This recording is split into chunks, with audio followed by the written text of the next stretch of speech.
Reading 61 from the Psychological Commentaries on the Teaching of Gurdjieff and Ouspensky by Dr. Maurice Nicoll, Volume 2. Berlin, February 17th, 1945. Commentary on Acquired Conscience. 1. The work teaches that we all have acquired conscience, which is different in different people and nations, but that we all have real conscience, which is buried. Do you think that acquired conscience is based on self-love, and do you think that real conscience is not? Let us speak about acquired conscience. Everyone has a different acquired conscience according to his or her upbringing. Suppose you have been brought up to think that a person who wears brown boots and a top hat is beyond the pale. Then you will have acquired conscience in judging him. I mean that you will call this conscience. And if you yourself wear brown boots with a top hat, you will be deeply pricked by your acquired conscience. Meeting such a person, you will tend to have nothing to do with him.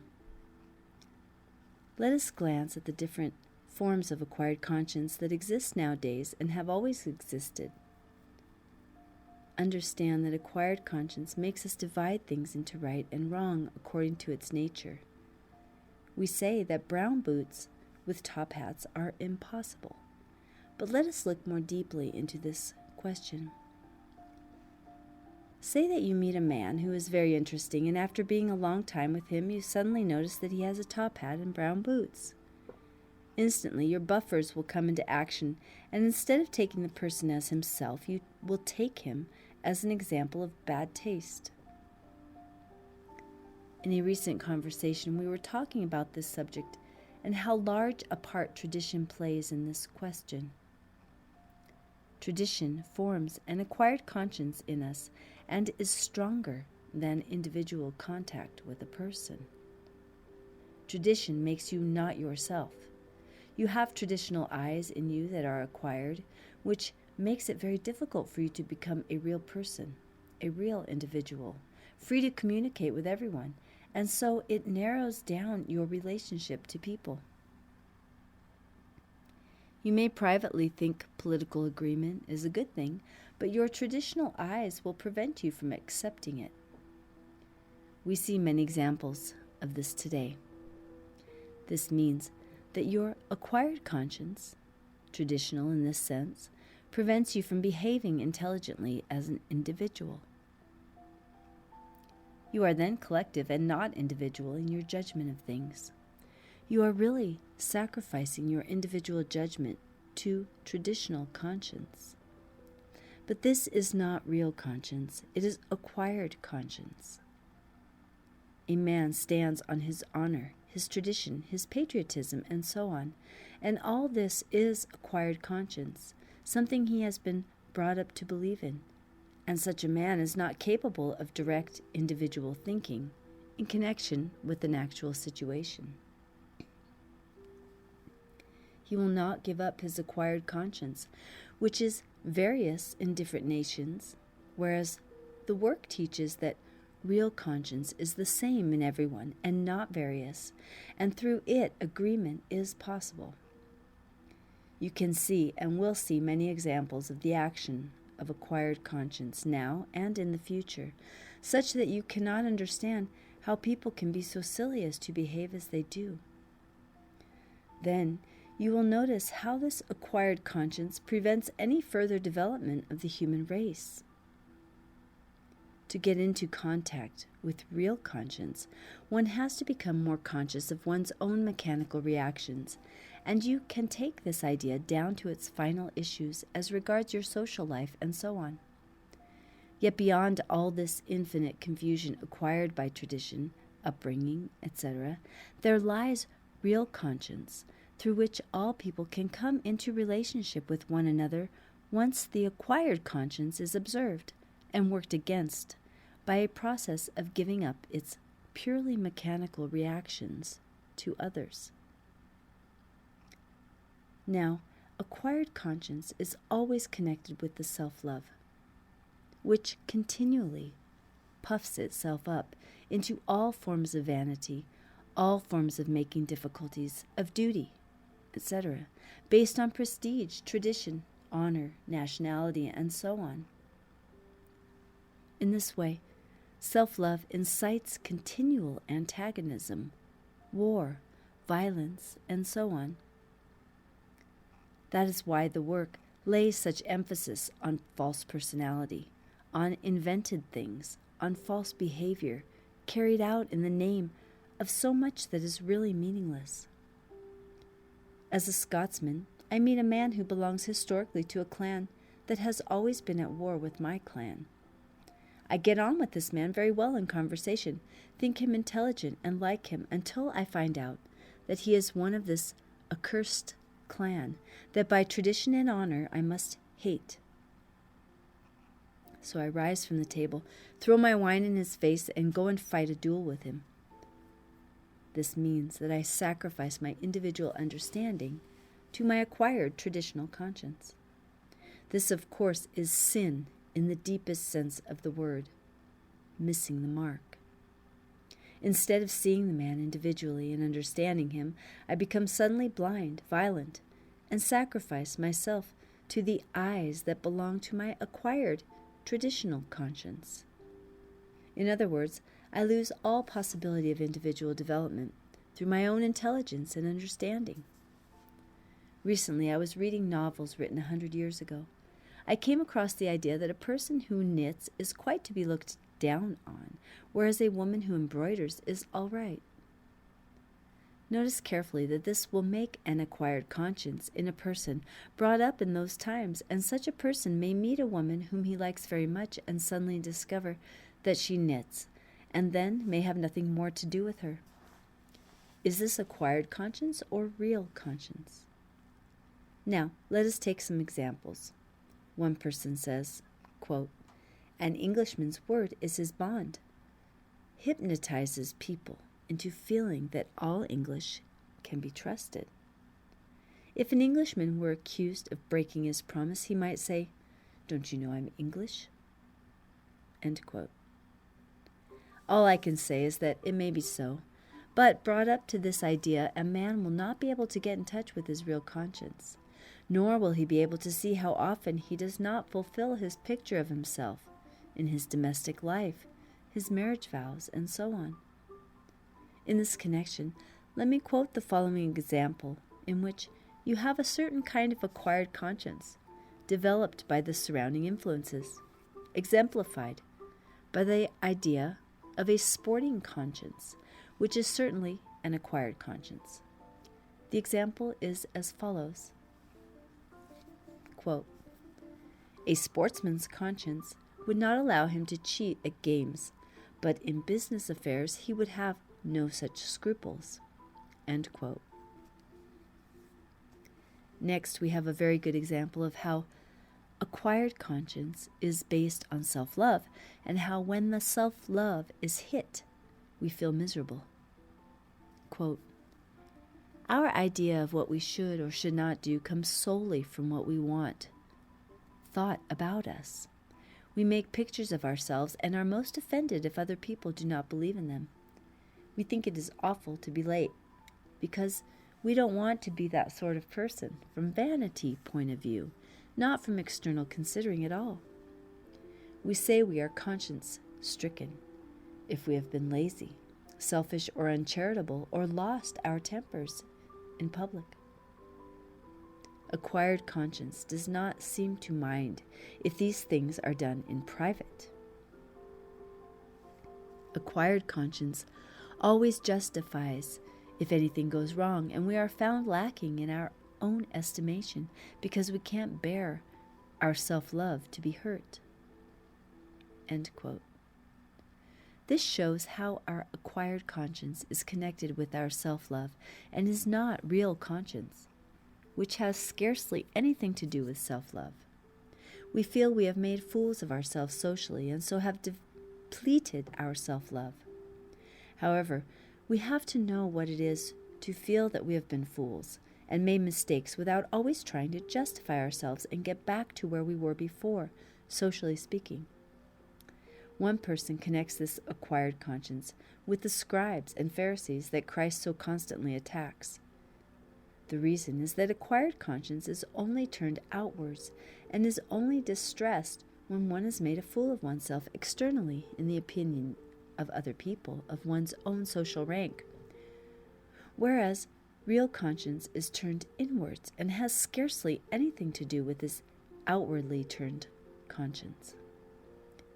As long as your lie has come off and is well applauded, it will not bother your external conscience, but your internal conscience will know that you have lied and possibly harmed a great many people, however well you have carried it off.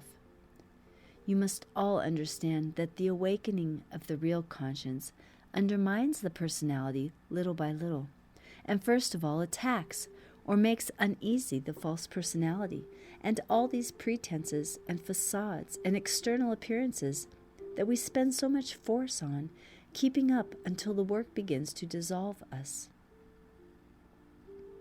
One person asks, quote, "Is fashion an example of acquired conscience?" Well, answer this for yourself. You can be in the fashion without being controlled by the fashion. If you only feel yourself rightly through obeying fashion, you have no center of gravity save self-love, and you are turned round by fashion instead of fashion turning round you. The difference is between what fashion does to you and what you do in connection with fashion. This seems to me an important idea. Several people connected acquired conscience and self-love with internal considering. I quote one example. Quote, "I have observed acquired conscience in connection with internal considering, for example, wanting to do the right thing, and as internal considering means looking after oneself, it must be connected with self-love." End quote. One person shows how acquired conscience is based on fear. Quote, "I think acquired conscience is based on fear of consequences, fear of loss of prestige, possessions or position, fear of social ostracism, fear of criticism or of ridicule, fear of not being thought well of. This particular fear seems to be based on self-love." End quote. This is quite correct. Acquired conscience is based on self-love, and self-love is based on fear. Self-love is orientated outwards towards what people think of you. If they flatter you, your self-love is gratified, and if not, you feel depressed. You are afraid of having your self-love wounded, having no basis of truth in yourself. I listened the other day to the remark of a countryman in the road who was wearing a peculiar cap with ear pads in the frozen weather here. His wife shouted out to him, "People will think you are a fool wearing a cap like that." And he said, "I think they are fools for not wearing caps like mine." He did not follow fashion, but made it individually. All self-love is based on fear of other people's opinion about you. Self-love can never be abolished completely in us, as Christ showed in his words, quote, "You must love your neighbor as yourself." There must be self-love and love of neighbor equally. You cannot help being wounded through the self-love or gratified by something you have done well through self-love. O used to say about this that if we have done something well, we can give to our self-love just one tiny moment of satisfaction and not more. But a person who is full of self-love and nothing else is always afraid, and naturally so, if you come to think of the reason, because his center of gravity is outside himself, paradoxically, because he wishes to gain applause and praise to gratify himself, and has nothing internal that he follows apart from the attitude of other people towards him. Certainly an individual cannot develop purely from self-love, but only from a very well-harnessed self-love, which is more free from vanity, but which may retain some pride. You know how often people do things from self-love and call it individuality. For instance, they insist that they are in love with someone and carry the thing through from self-love, and immediately they have attained their ambition, the whole thing collapses. You must remember that self-love is extraordinarily obstinate and unintelligent, and has a great deal to do with acquired conscience. Tradition, buffers, pictures, and so on. It is based on keeping up appearances. But all this has nothing to do with real conscience, from which springs real love. It is imagination that plays such a tremendous part in the unhappiness of life, as the work teaches so often. Here I will speak briefly about aim in connection with acquired conscience. The danger is that we may follow an aim made by acquired conscience. Such an aim is wrong. An aim cannot be formed from the dictates of our acquired conscience, which belongs to the acquired side of ourselves, the personality. And here we have to think very deeply about what this means. A real aim in the work has nothing to do with this acquired conscience that dictates to us all sorts of unreal aims. The aim may be right, but the basis may be wrong. I should like you to think, for example, of making an aim from acquired conscience, and then reflect what it might mean to make an aim from what the work teaches. You know the work takes the place of real conscience, until the latter is slowly awakened. If we always want to cling to what we are, and if our only idea of right and wrong is derived from our acquired consciences, we will often make quite wrong aims and submit ourselves to useless efforts. Acquired conscience may tell you that you ought to be more sociable and inquire after other people's health, and so on. Now, if you really try to do this as an aim, it will go all wrong because it is not real, but has as its basis a matter of reputation, of being thought well of, and so on. Such an aim only tortures you because it leads into nothing real internally. Now, you might have the same kind of aim, but from a much deeper level. You might, for example, be told by your better emotions that you must not be so difficult or something like that. This comes through self-observation and through a much deeper realization of your situation. Simply to externally consider from false conscience is nothing to do with realizing the necessity of external considering from a deeper level. The reason why you do things is quite different when you act from acquired conscience, from when you act from real conscience. When you do a thing from real conscience, from consciousness of yourself and what you are like, its action is to develop essence. You make, as it were, essence, understand why certain things are necessary. But if you act from acquired conscience for the sake of internal considering as to how you stand with other people in order to make a better position for yourself, then it will not develop essence because the neutralizing force is quite different. You will then do a thing for the sake of some form of merit and not from insight into the good of what you are doing for its own sake. You may be meritorious, an excellent person, and yet inwardly you may be nothing but a sham, or practically so.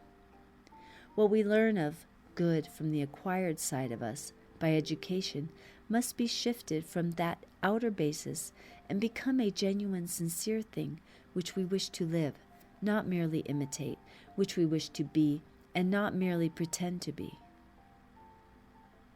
In all this lies a great deal of very sincere self-observation, which takes a long time, and our only guide is the action of the work on us and what it teaches once it has begun to influence us. You must remember that all our concealed hatreds and contempts, which we do not manifest for fear of our reputation, exist in us in the psychological world of ourselves, that is, the real world of ourselves, which means that we find ourselves in our own psychological world as we have made it, and if we have had a great deal of hate, we will find ourselves surrounded by nothing but hate. But we will speak of this later. I will only say that we have been taught very often that we have to neutralize things in ourselves, and one of the great methods is to see ourselves and not continually blame other people. This seeing of the truth about oneself leads to inner peace and causes essence to grow, so that next time we are different and our lives attract a different fate. But the thing must be real, not done for the sake of outer merit or praise, or from some picture. One person quotes Browning, a passage from Paracelsus. Quote, "Truth is within ourselves. It takes no rise from outward things. Whate'er you may believe, there is an inmost center in us all, where truth abides in fullness, and around, wall upon wall, the gross flesh hems it in. This perfect, clear perception which is truth, a baffling and perverting carnal mesh, binds it and makes all error, and to know rather consists in opening out a way, whence the imprisoned splendor may escape, than in effecting entry for a light supposed to be without."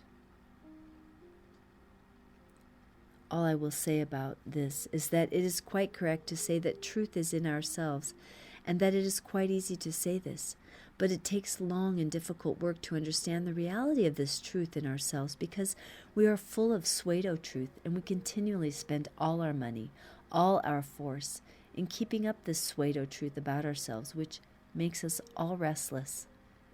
Let me remind you of what was said in a recent paper, that truth makes us quiet and gives us peace, whereas pseudo-truth makes us uncertain, worried, and tense.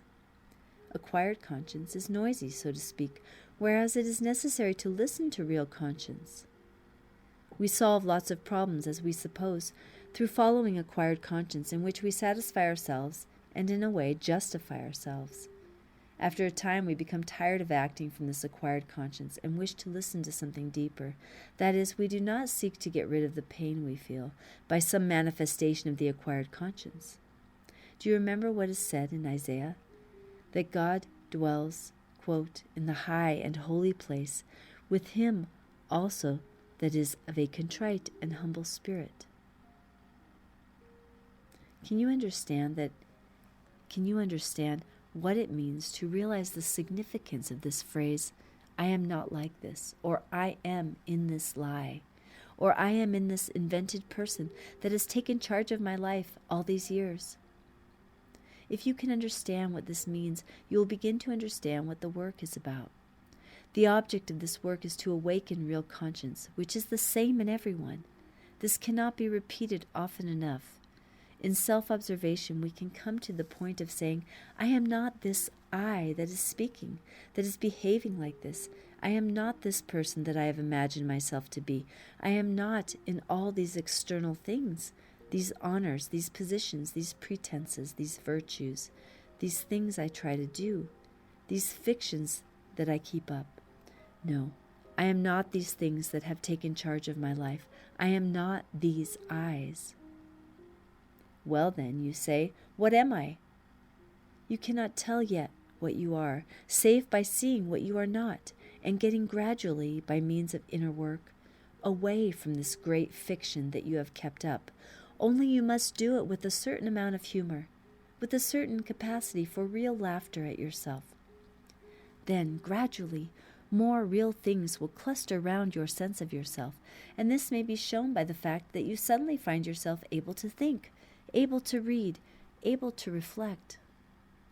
The reason is that you are carried a little from the mill race of life, this excited life that you have been crowding into, to give you happiness, which so few can give up.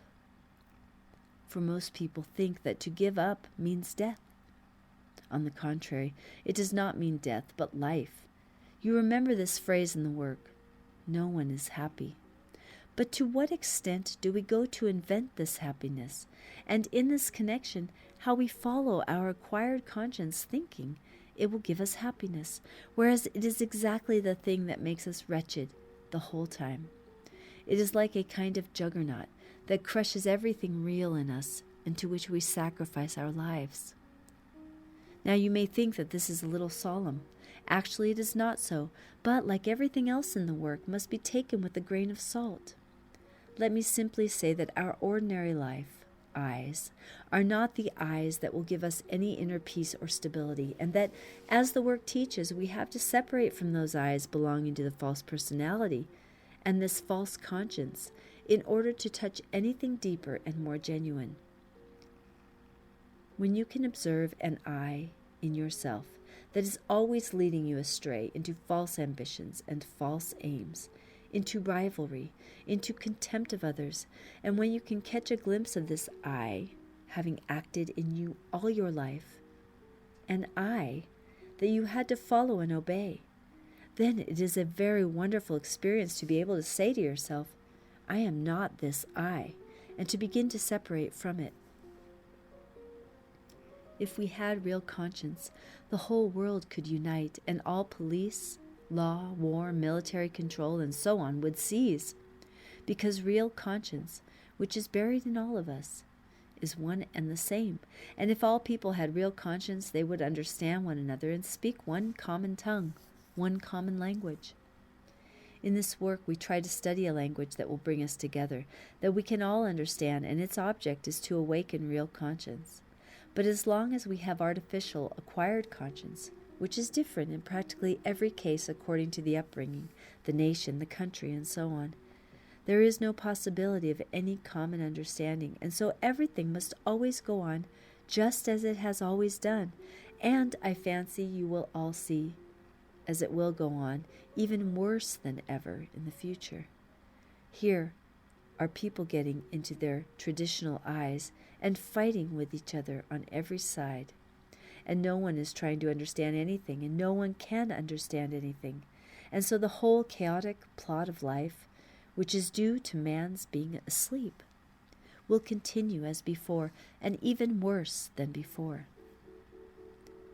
But amongst ourselves we must try to form a nucleus of people who wish to work on themselves, on acquired conscience, on false personality, and to separate from this terrible factory and meet each other on a deeper level where it is possible to meet one another without all the insults and confusion and misunderstandings of ordinary life, led by sleeping people who take themselves for granted and in every department of life behave purely mechanically. Is it not extraordinary to feel that every person has in him, as the work teaches, the common basis of a mutual understanding which has been overlaid layer by the acquired conscience and the powerful outer layer of false personality with which everyone identifies most of all?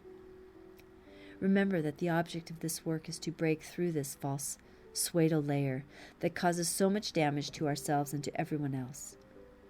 We know that it is difficult to respect a person with no mind of his or her own, a person who is simply composed of acquired opinions, buffers, traditional attitudes, and prejudices. With such a person there is nothing but acquired conscience, which may be better or worse, useful for life or otherwise, but there is nothing really individual. If we converse with such a person, there is no thought, no ideas, nothing alive, no power of anything new. In fact, we know exactly beforehand what gramophone rolls will turn to the particular stimulus applied, and how the same opinions will be expressed over and over again without change. Acquired or false conscience is in this way a rigid, fixed thing, a mechanical thing, whereas real conscience is quite different. It sees everything in its true light, and so judges it differently in each case. It is relative, not absolute.